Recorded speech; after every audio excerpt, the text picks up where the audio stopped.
প্রযুক্তি প্লাসের পক্ষ থেকে আপনাদের সবাইকে স্বাগতম জানাচ্ছি। আজকে আমরা ওয়ার্ডপ্রেস থিম ডেভেলপমেন্ট সিরিজের ৩য় পর্ব শুরু করছি। তো আমরা ডেভেলপমেন্টে চলে যাব। তো চলুন আমরা গত পর্বে যে জায়গায় শেষ করেছিলাম সেখান থেকে শুরু করি। তো আমরা যেটা করব, আমরা আমাদের যে লোকাল হোস্ট আছে সেটাকে আমরা এখান থেকে ওপেন করছি। এখান থেকে আমরা স্টার্ট অল করে আমরা আমাদের যে ২টা আছে সেই ২টাকে আমরা এখান থেকে রান করলাম। এই যে আমাদের অ্যাপাচি মাইএসকিউএল রান হলো। এখন আমরা যেটা করব, আমরা আমাদের যে কোনো একটা ব্রাউজার ওপেন করে এই যে আমাদের গত পর্বের যে প্রজেক্ট ছিল সেই প্রজেক্টটাকে আমরা ওপেন করছি। তো লোকাল হোস্ট, এরপর এখানে আসবো হচ্ছে লেসন। লেসনের পরে আমরা একেবারে ড্যাশবোর্ডে চলে যাব। এইজন্য wp admin লিখে আমরা এন্টার প্রেস করলে এই যে লোকাল হোস্ট, এই লোকাল হোস্টে আমাদের যে ওয়ার্ডপ্রেসের যে ড্যাশবোর্ড আছে সেই ড্যাশবোর্ডে লগইন করার যে অপশন সেটি চলে আসবে। আচ্ছা, তো এর আগে আমরা যেটা করতে পারি সেটি হচ্ছে আমরা আজকে আমাদের যে টেমপ্লেটটা ইউজ করব সেই টেমপ্লেটটা আমরা একটু নিয়ে আসি আমাদের মেইন যে ডিরেক্টরি সেখানে। তো আমরা আমাদের যে প্রজেক্টস আছে প্রজেক্টস এর এখান থেকে HTML প্রজেক্টস থেকে আমরা এখান থেকে একটা টেমপ্লেট নিয়ে নিব। তো এই যে আমাদের LMS1 এটাকেই আমরা নিয়ে নিব। তো এর ভেতরে যাচ্ছি, গিয়ে আমরা এটাকে একটু রান করছি, রান করে দেখলাম যে ঠিক আছে কিনা। আচ্ছা, ঠিক আছে। তো এখন এটাকে হচ্ছে আমরা এই ২টা ফাইল এখান থেকে সিলেক্ট করে তারপর হচ্ছে আমরা আমাদের যে মেইন ডিরেক্টরি আছে সেখানে নিয়ে যাব। তো এখান থেকে আমরা এটাকে কপি করলাম। কপি করে কোথায় নিব?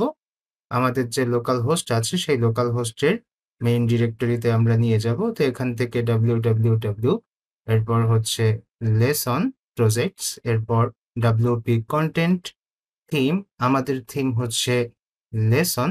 এর ভেতরে নিয়ে গিয়ে আমরা হচ্ছে এই জায়গাটায় আমাদের ওই ২টা প্রজেক্টকে এখানে রেখে দিব। গত পর্বে আমরা functions.php, index.php, তারপর হচ্ছে স্ক্রিনশট, style.css এইগুলো ক্রিয়েট করছিলাম। তো ফাংশনস হবে, এটা আমরা একটা s এখানে অ্যাড করে দেই, তাহলে হচ্ছে এটা সঠিক হলো। এই তো আমরা আমাদের টেমপ্লেটটা এখানে নিয়ে আসছি, আর আমাদের যে ওয়েবসাইট সেটা এখান থেকে আমরা একটু লগ ইন করবো। তো আমাদের হচ্ছে ইউজার নেম ছিল, আর এটা ছিল হচ্ছে পাসওয়ার্ড। তো আমরা এখান থেকে হচ্ছে পাসওয়ার্ড, আমাদের যে পাসওয়ার্ডটা সেটা এখান থেকে লিখে আমরা লগ ইন করছি। তো আশা করি আমরা আমাদের যে ওয়ার্ডপ্রেসের ড্যাশবোর্ড আছে সেখানে লগ ইন করতে পারবো। আর এই জায়গায় আমাদের যে কোড এডিটর আছে সেই কোড এডিটরকে ওপেন করতে পারি। তো এখানে আসলাম, আসার পর আমরা আমাদের কোড এডিটরকে ওপেন করব, তবে আমরা অন্যভাবে করি। যেমন এই জায়গায় আমাদের www, এরপর এটা আছে, তো এই থিম ফোল্ডারটিকে আমরা ওপেন করি। আর এই জায়গায় আমাদের যে 2024 এটা আমাদের লাগবে না, আমরা এখান থেকে যে কোনো একটা ডিফল্ট থিম রাখলে চলবে। তো আমরা এখান থেকে এটা ডিলিট করে দিচ্ছি। আর এই যে আমাদের থিম ফোল্ডার, এটাকে আমরা আমাদের কোড এডিটরে ওপেন করছি, কারণ আমার এই লেসন থিমে কাজ করতে হবে। আর এখান থেকে আপনাদের বোঝানোর জন্য কিছু জিনিস আমাদের এখান থেকে লাগবে। এই জন্য এই ২টাকেই আমরা হচ্ছে কোড এডিটরে ওপেন করছি। cmd code space dot enter, আমরা আমাদের এই সম্পূর্ণ থিম ফোল্ডারটিকে আমরা আমাদের কোড এডিটরে ওপেন করলাম। আচ্ছা, তো এখন আমরা আমাদের যে লেসন থিম আছে সেই লেসন থিমের ভেতরে আসলাম। ওকে, এরপর এখানে আসছি, এসে দেখতে পাচ্ছি যে আমরা আমাদের যে ড্যাশবোর্ড আছে সেই ড্যাশবোর্ডে চলে আসছি। এখানে স্ক্রিন অপশন আছে। আপনারা যদি চান এই জায়গা থেকে কিছু জিনিস ক্লিন করবেন, সেটা কিন্তু এই স্ক্রিন অপশন থেকে পসিবল। তো আমরা এখান থেকে ওয়েলকাম যেটা সেটাকে দূর করলাম। তারপর হচ্ছে ওয়ার্ডপ্রেস ইভেন্টস অ্যান্ড নিউজ, এটাকেও চাইলে আপনারা হচ্ছে এখান থেকে ক্লিন করতে পারেন। ড্রাফটটা থাকুক, অ্যাক্টিভিটি, তারপর হচ্ছে at a glance, site health, এগুলো আমি এখানে রেখে দিচ্ছি। তো আপনারা চাইলে এখান থেকে আপনাদের পছন্দ মতো আরো কিছু আপনারা ইনঅ্যাক্টিভ করতে পারেন। জাস্ট এই যে স্ক্রিন অপশন থেকেই এটা করে দিলে হয়ে যাবে। তো এখন আমরা এটাকে আবার ক্লোজ করছি। এইবার আমরা থিম অপশনে যাচ্ছি, অ্যাপিয়ারেন্স থেকে থিম। তো এই হচ্ছে আমাদের থিম। তো আমরা এখন যেটা করব, এই থিমটাকে আমরা আমাদের ওয়েবসাইটে অ্যাক্টিভ করে কাজ শুরু করে দিব। তো মনে করুন আমি এখান থেকে আমাদের ওয়েবসাইটটাকে অ্যাক্টিভ করলাম। এখন আমাদের 2025 টা কিন্তু ইনঅ্যাক্টিভ। তো এটাকে যদি আমরা এখন ব্রাউজ করি তাহলে আমরা কিছু দেখতে পাবো না। ওকে?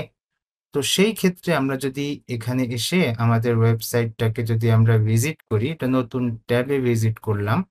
তো নতুন ট্যাবে ভিজিট করলে দেখুন এখানে কিছুই নাই। কারণ কি? কারণ হচ্ছে আমাদের এই জায়গায় যে আমাদের index.php সেখানে কিছুই নাই। এইজন্য আমাদের থিমে আমরা কোনো কিছুই দেখতে পাচ্ছি না। আমরা শুধুমাত্র আমাদের সম্পূর্ণ টেমপ্লেটটাকে আমাদের এই index.php তে নিয়ে সাইটটাকে একটু শো করাবো। ফুললি ডাইনামিক করব না। বাট ইমেজগুলোকে, সিএসএস গুলোকে একটু শো করাবো। তারপর আমরা ধাপে ধাপে সবগুলোকে ডাইনামিক করার চেষ্টা করব, এই আরকি। তো সেক্ষেত্রে আমরা যেটা করতে পারি, এখান থেকে আমরা সবগুলোকে কপি করছি। কপি করে এই index.php এখানে এসে আমরা পেস্ট করে দিচ্ছি। পেস্ট করে দিয়ে এবার যদি এখানে এসে একটু রিলোড দেই, তো দেখবো আমরা কনটেন্ট গুলো আসছে, বাট কোনো সিএসএস পাইনি, কোনো ইমেজ পাইনি। এই জিনিসগুলোকে আমরা যদি একটু এখান থেকে সোর্স কোডে যাই, তাহলে আমরা দেখতে পাচ্ছি যে এই জিনিসগুলো এভাবে আসছে। তো আমাদের এখানে কিভাবে প্রয়োজন?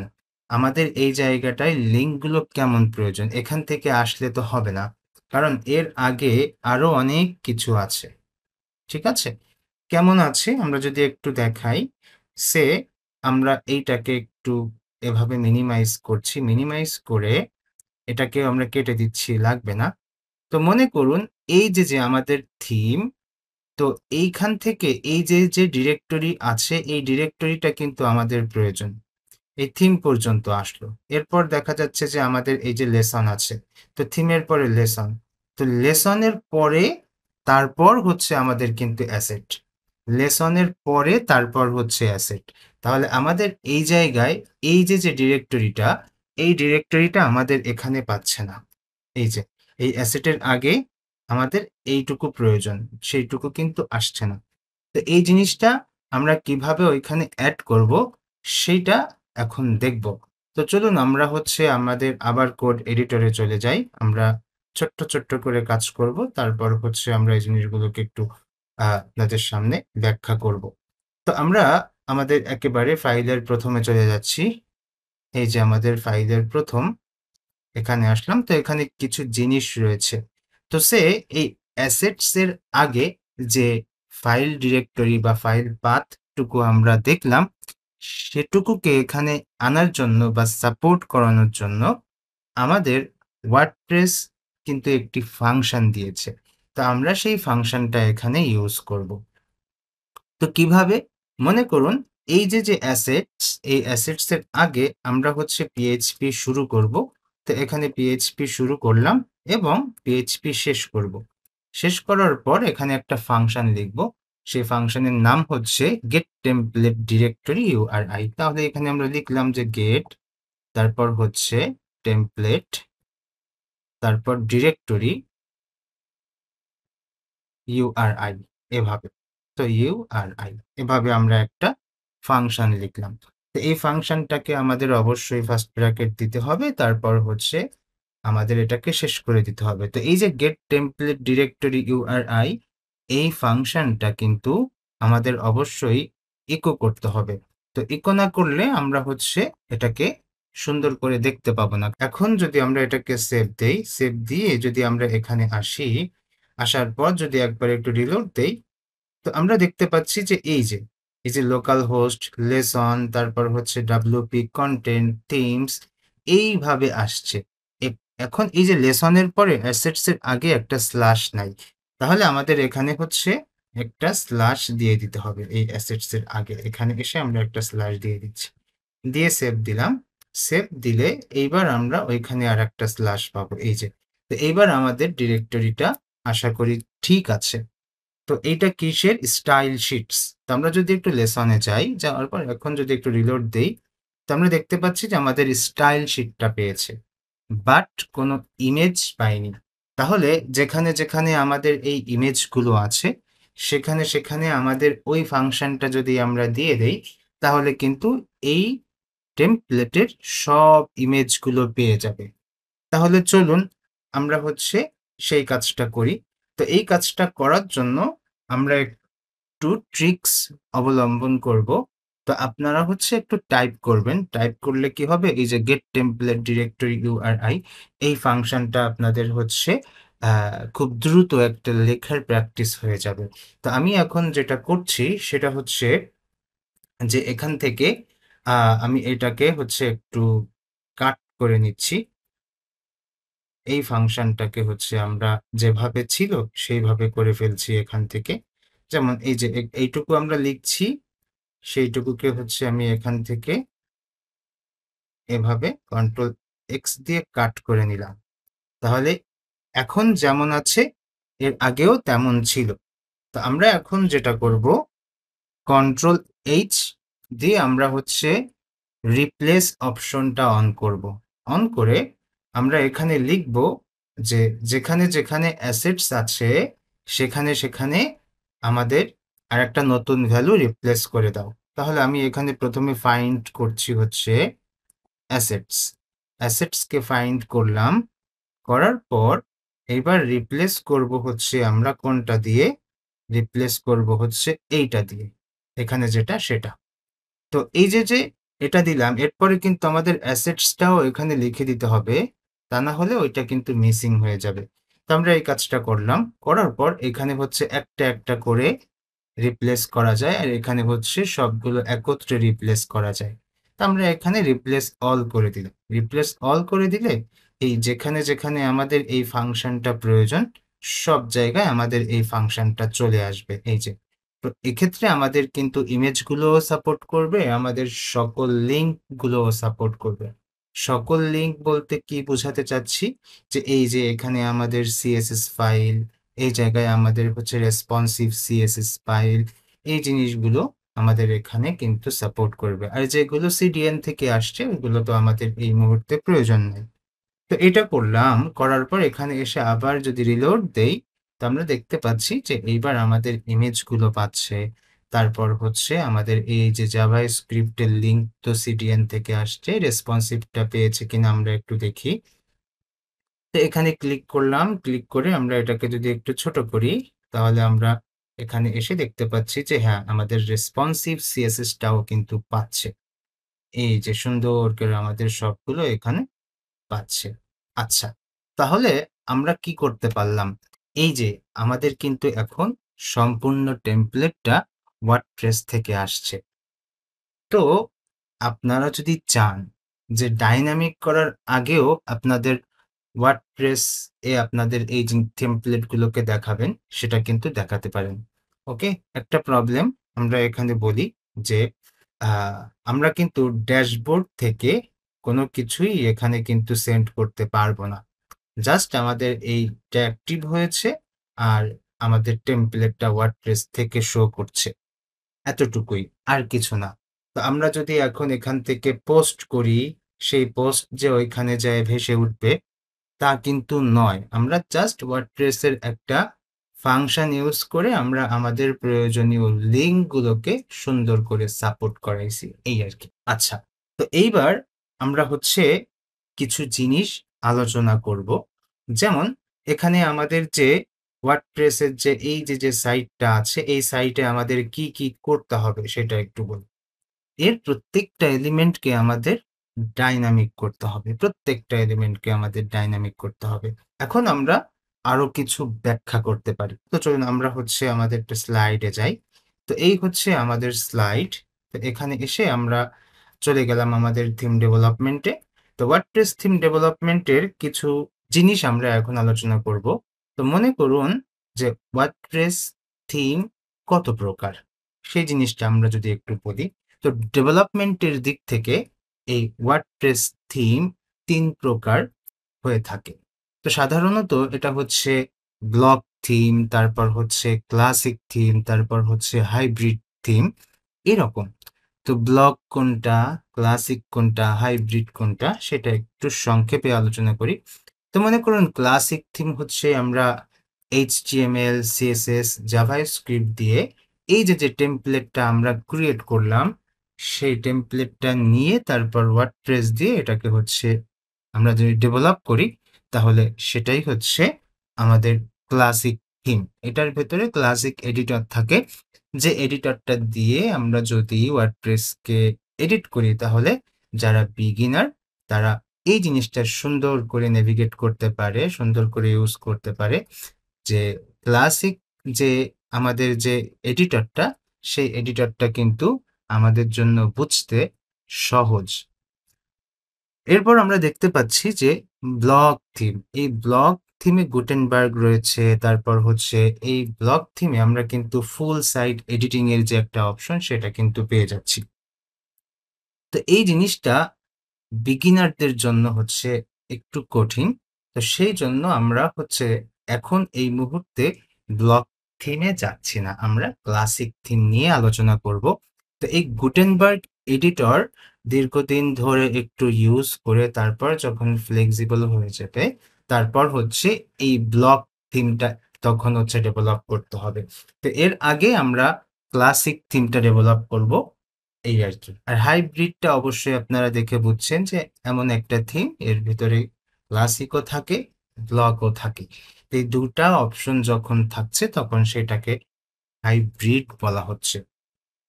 ওকে, তো এরপর আমরা যেটা করব সেটা হচ্ছে চাইল্ড থিম কি জিনিস। তো চাইল্ড থিম হচ্ছে আমাদের প্যারেন্ট থিমের পাশাপাশি একটা থিম। তো এই থিম কি করে? এই থিম হচ্ছে আমাদের প্যারেন্ট থিমকে ওভাররাইড করে। তো এটার কেন প্রয়োজন? এই থিমটা কেন প্রয়োজন সেটা যদি বলি, কারণ হচ্ছে আমাদের অনেক সময় কিছু থিম ক্রয় করে তারপর ইউজ করতে হয়। সেটা হতে পারে ক্লায়েন্টের জন্য বা হতে পারে আমাদের নিজেদের জন্য। যেমন অ্যাস্ট্রা থিম আছে, তারপর হচ্ছে জেনারেট প্রেস আছে, এরকম আরো বিভিন্ন ধরনের ডিভি থিম আছে, বিভিন্ন ধরনের থিম আছে। তো ওই থিমে আমরা যখন কাজ করি, তখন আমাদের অনেক সময় কিছু স্টাইল চেঞ্জ করার প্রয়োজন হতে পারে। মানে ওই থিমটাকে আমাদের কোডিং থেকে কিছু কাস্টমাইজ করার প্রয়োজন হতে পারে। তো সেক্ষেত্রে আমরা যেটা করব, সেক্ষেত্রে আমরা যখন ওই কোড, মেইন থিমের কোড যখন আমরা চেঞ্জ করব, পরবর্তীতে যখন ওই থিমটা আপডেট হয়, তখন কিন্তু আমাদের ওই কোড চলে যায়। তাহলে কি হয়? আমরা যে ক্লায়েন্টের জন্য যে থিমটা কাস্টমাইজ করে কোড চেঞ্জ করে দিয়েছি, সেই কোড কিন্তু ওই আপডেটের পরে আর থাকে না। তার মানে আমরা যে থিমটা নিয়ে কাস্টমাইজ করে ক্লায়েন্টকে দিয়েছি, সেই থিমের চেহারা কাস্টমাইজ করার পর যেটা হয়েছিল সেটা আর থাকে না। কি হয়ে যায়? একেবারে ওই যে ডিবি থিমের যে মেইন যে স্টাইল, সেই স্টাইলটা আবার ফিরে আসে।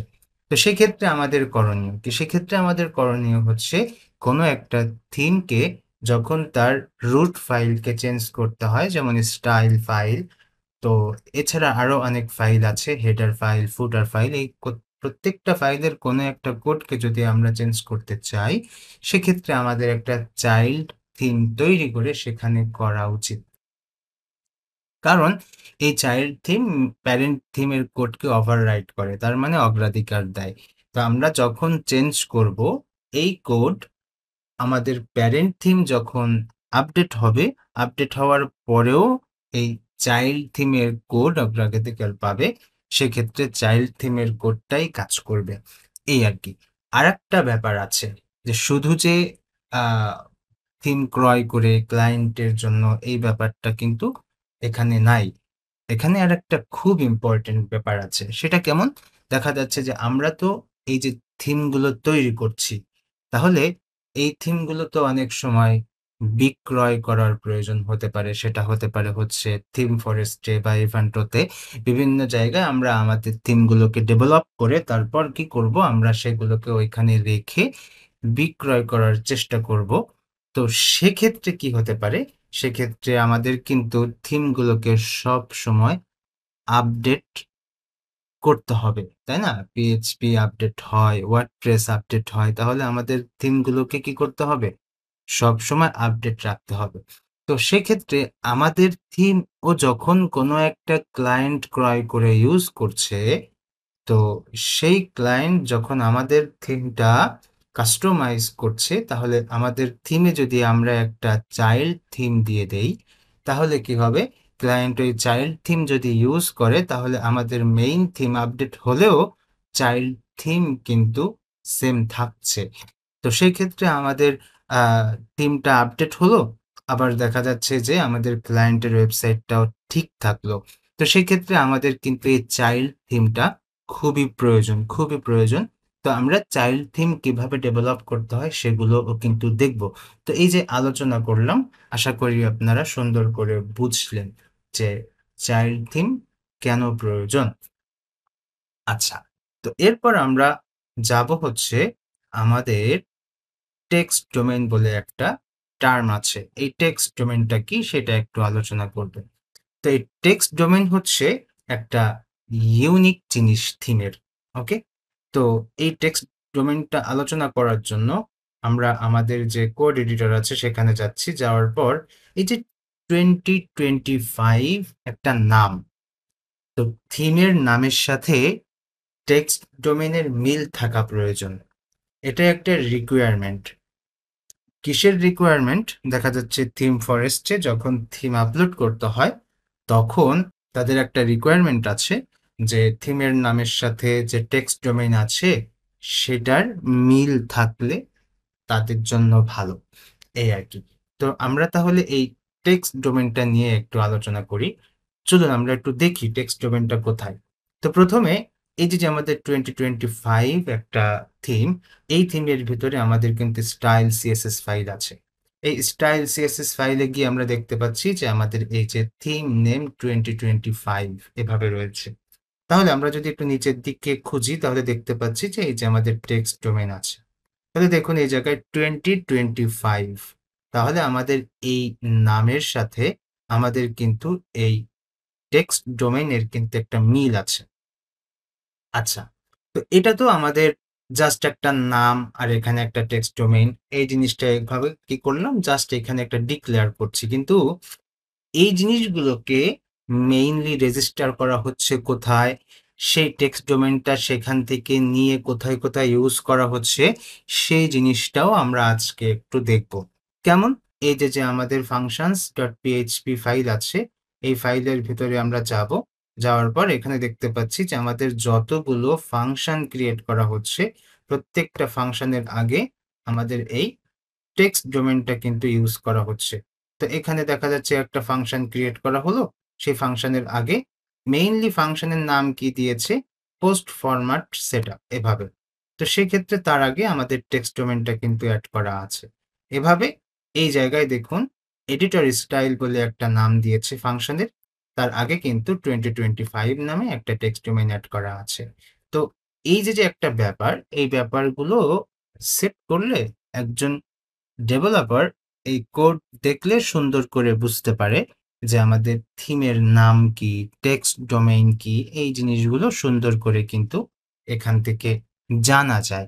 তো এই জন্য আমাদের একটু সতর্ক থাকতে হবে যে আমরা functions.php ফাইলে যতগুলো ফাংশন আমরা লিখব, সেই ফাংশন নেমের ভেতরে প্রথমেই যেন আমরা একটা প্রিফিক্স আকারে আমাদের টেক্সট ডোমেইনটাকে যেন সুন্দর করে সেট করে দিতে পারি। তো এই হচ্ছে আমাদের টেক্সট ডোমেইন। তো আশা করি আপনারা কিছুটা বুঝছেন। এরপরে যখন আমরা কাজ করতে যাব, তখন আমরা আরো বেশি ক্লিয়ার হব। আচ্ছা, এইবার আমরা দেখতে পাচ্ছি যে আমাদের এই ওয়ার্ডপ্রেস এর ফাংশনগুলো কিন্তু আমাদের এই যে পিএইচপি ইন্টেলিজেন্স আছে বা ইন্টেলিজেন্স আছে, সে কিন্তু সুন্দর করে রিকগনাইজ করছে না।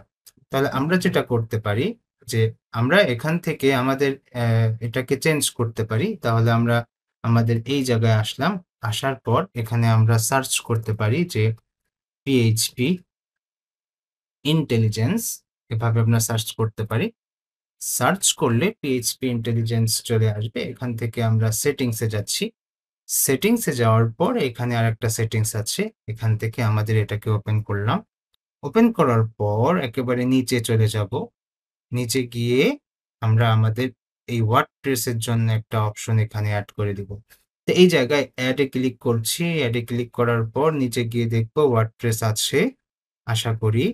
তো সেইটাকে আমরা এখান থেকে সিলেক্ট করে দিলে এটা সুন্দর করে কাজ করবে। ওকে? তো আমরা এখান থেকে নিচে এসে আমরা এখানে ডাব্লুতে এসে দেখতে পাচ্ছি এই যে আমাদের ওয়ার্ডপ্রেস আছে। তো সেই ওয়ার্ডপ্রেসটা আমরা এখান থেকে অ্যাড করে দিলাম যে ওকে করে দিচ্ছি। তো ওকে করে দিলে আমরা এইবার এই কোডে আসলাম। কোডে আসলে আমরা দেখতে পাবো যে আমাদের এই ওয়ার্ডপ্রেসের প্রত্যেকটা ফাংশনের নিচে যে একটা করে আন্ডারলাইন ছিল, সে আন্ডারলাইন গুলো কিন্তু এখন আর নাই। ওকে? তো এইভাবে হচ্ছে আপনারা আপনাদের যে পিএইচপি ইন্টেলিজেন্স আছে সে তার ভেতরে গিয়ে আপনারা এই জিনিসটা সুন্দর করে এভাবে সেটিংটা একটু এডিট করে দিতে পারেন। আচ্ছা, তো আমরা কোথায় ছিলাম? আমাদের হচ্ছে এই যে ইনডেক্স ফাইল, এই ইনডেক্স ফাইলের ভেতরে আমরা ছিলাম। এটাকে আমরা হচ্ছে চেঞ্জ করছি। তো আস্তে, আস্তে আমরা যেটা করতে পারি, আমাদের যে HTML ফাইল আছে, সেই HTML এ আমরা সুন্দর করে কিছু এডিট করতে পারি। ওকে? তো এরপর আমরা কি করব? এরপর হচ্ছে আমরা আমাদের যে পরবর্তী যে ক্লাস হবে, সেই ক্লাসে আমরা আমাদের আরো কিছু চেঞ্জ করব। যেমন আমরা এই জায়গায় আমাদের এই হেডারের অংশটা এখান থেকে কাট করে নিয়ে header.php যে ফাইল আছে সেখানে নিয়ে যাব। তারপর এখান থেকে যে ফুটার যে ফাইলগুলো আছে, সেই ফাইলগুলো এখান থেকে নিয়ে ফুটারে নিয়ে যাব। এই। আর এই জায়গায় আমাদের যে লিঙ্ক গুলো আছে সেই লিঙ্ক গুলো কিন্তু এখানে থাকবে না। এই লিঙ্ক গুলো সব চলে যাবে হচ্ছে আমাদের functions.php ফাইলে। তো কিভাবে? এই যে আমাদের যে functions.php ফাইল আছে, এই জায়গায় আমাদের হচ্ছে ওই সকল ফাইলগুলো চলে আসবে। তো কিভাবে আসবে? মনে করুন আমরা যদি আমাদের এই functions.php যেটা আছে সেটাকে যদি আমরা এখান থেকে একটু দেখতে চাই বা আমরা যদি এটাকে একটু ডাইনামিক করতে চাই, তো সেক্ষেত্রে আমরা কি করব? আমাদের যে ফাংশন ফাইল আছে সেই ফাংশন ফাইলে চলে যাব। যাওয়ার পর এখানে এসে আমরা PHP শুরু করব, PHP শেষ করব। আমরা একটু বড় করলাম। বড় করে আমরা আমাদের কোডগুলো এখানে লিখছি। মনে করুন যে এই যে PHP দিয়ে শুরু করলাম আর শেষ করলেও হয়, না করলেও হয়। তো আমি করলাম না এখানে। তো এভাবে রাখলাম। রাখার পর ১ম এই আমি একটা ফাংশন এখানে লিখতে চাচ্ছি। তো আমাদের টেক্সট ডোমেইন কি সেটা আমরা একটু দেখি। তো মনে করুন আমরা এখানে আসলাম। আমাদের যে CSS ফাইল আছে সেই CSS ফাইলে আসলাম। আসার পর এখানে দেখতে পাচ্ছি যে আমাদের কোনো টেক্সট ডোমেইন এখানে সেট করা হয়নি। তো যেহেতু টেক্সট ডোমেইন সেট করা হয়নি, তাহলে আমরা কি করতে পারি? আমরা এখান থেকে লিখতে পারি যে টেক্সট ডোমেইন এভাবে লিখলাম। লেখার পর এভাবে ক্লোন দিয়ে আমরা এখানে লিখে দিতে পারি আমাদের থিম নেম কি ছিল? তো লেসন LMS এভাবে। তো আমরা এখানে যেটা করতে পারি যে লেসন LMS এভাবে লিখে দিতে পারি যে LMS এভাবে। তো এটাই হচ্ছে আমাদের টেক্সট ডোমেইন হবে। তো আমরা তাহলে এটাকে আমরা এখান থেকে কপি করলাম। কন্ট্রোল-C দিয়ে কপি করছি। কপি করে আবার functions.php ফাইলে আসলাম। আসার পর এখানে আমরা এখন ফাংশন লিখব। তো সেক্ষেত্রে আমরা ফাংশনের নাম কি দিব বা এই ফাংশনের কাজ কি হবে? তো এই ফাংশনের কাজ হবে হচ্ছে আমাদের CSS ফাইলগুলোকে এবং জাভাস্ক্রিপ্ট ফাইলগুলোকে লিঙ্ক করবে। ওকে? তো এইজন্য আমরা এখানে কমেন্ট করে দিতে পারি এভাবে যে লিঙ্ক স্ক্রিপ্টস অ্যান্ড স্টাইল এভাবে। তার এটাকে হচ্ছে ওয়ার্ডপ্রেসের ভাষায় এই লিঙ্কটাকে বলা হয় হচ্ছে ইনকিউই বা ইনকিউ যেটাই আপনি বলেন। তো সেটা এখানে লেখা যেতে পারে যে ENQUEUE এভাবে। ইনকিউ স্ক্রিপ্ট অ্যান্ড স্টাইলস। তো এখানে আমরা লিখলাম যে SCRIPT স্ক্রিপ্টস অ্যান্ড স্টাইল এভাবে। আমরা একটা কমেন্ট করছি। কমেন্ট করে এখানে লিখলাম হচ্ছে ফাংশন। এই ফাংশনের পরে ফাংশনের নাম দিব কি? ১ম এ থাকবে হচ্ছে আমাদের টেক্সট ডোমেইন আন্ডারস্কোর। এই ফাংশনের নাম কি দিব? ফাংশনের নাম দিতে পারি মনে করুন যে স্ক্রিপ্ট অ্যান্ড স্টাইল এভাবে বা থিম স্ক্রিপ্ট এভাবে। এখানে বললাম হচ্ছে থিম স্ক্রিপ্ট CRIPT। তো এই হচ্ছে আমাদের ফাংশনের নাম। তো এই ফাংশনের নাম আমরা দিলাম এরকম বড় করেই হয় ওয়ার্ডপ্রেসের ফাংশনের নাম। তারপর এখানে আমরা সেকেন্ড ব্র্যাকেট শুরু, সেকেন্ড ব্র্যাকেট শেষ। এর ভেতরে আমাদের সকল লিঙ্কগুলো থাকবে। আর ওয়ার্ডপ্রেসের হুক বলে একটা ব্যাপার আছে। তো এই লিঙ্কগুলো একটা হুকের সাথে অ্যাটাচ করে দেওয়া হয়। তারপর হচ্ছে ওয়ার্ডপ্রেসের আরো কিছু জিনিস আছে যে জিনিসগুলোকে আমরা যখন রেজিস্টার করব তখন সেইগুলোকে আরো একটা হুকের ভিতরে দিতে হয়। যেমন মনে করুন যে আমরা যদি কোনো একটা কাস্টম লোগো রেজিস্টার করি তাহলে সেটাকে রাখতে হয় হচ্ছে আফটার সেটআপ থিম এই হুকের ভেতরে। তারপর আমরা যখন মেনু রেজিস্টার করি সেটাকে রাখতে হয় আফটার সেটআপ হুকের ভিতরে। এরপর যদি আমরা কোনো একটা পোস্ট থাম্বনেইল তারপর হচ্ছে ব্যাকগ্রাউন্ড ইমেজ এই টাইপের যে জিনিসগুলো আমাদের যদি রেজিস্টার করার প্রয়োজন হয় সেক্ষেত্রেও আমরা আফটার সেটআপ থিমের যে হুক আছে সেই হুকের ভিতরে রাখবো। আর এই যে আমরা যে লিঙ্কগুলোকে এখানে সুন্দর করে অ্যাটাচ করব বা লিঙ্ক করব সেই জিনিসগুলোকে আমরা হচ্ছে WP-enqueue scripts নামে একটা হুক আছে সেই হুকের ভেতরে আমরা এটাকে দিব। তা হুক কিভাবে লিখতে হয় সেটা একটু দেখি। তো মনে করুন এই জায়গায় এসে প্রথমে আমরা লিখব হচ্ছে অ্যাড অ্যাকশন। এভাবে আমরা লিখব হচ্ছে অ্যাড অ্যাকশন। তো এই অ্যাড অ্যাকশনের ভেতরে ২ টা প্যারামিটার থাকে। কয়টা প্যারামিটার? ২ টা প্যারামিটার। তো প্রথম একটা প্যারামিটার এভাবে আমরা লিখব, তারপর আমরা আরেকটা প্যারামিটার লিখব এভাবে। আর এগুলোকে ডাবল কোটেশন দিলেও হয়, আবার সিঙ্গেল কোটেশন দিলেও হয়। এই আরকি। তো আমরা বাইরে এসে আমাদের যেটা শেষ করলাম। তো এই যে প্রথম যে প্যারামিটারটা এখানে থাকবে হচ্ছে হুক, আর এই যে পরবর্তী যেটা সেখানে থাকবে হচ্ছে আমাদের ফাংশন নেম। ঠিক আছে? Function name. তো কোন ফাংশন নেম? এই ফাংশন নেম। তো ফাংশন নেমটাকে এখান থেকে কপি করছি, সুন্দর করে কপি করলাম। কপি করে এই জায়গায় দিয়ে দিচ্ছি। এই যে এই জায়গায় দিয়ে দিলাম।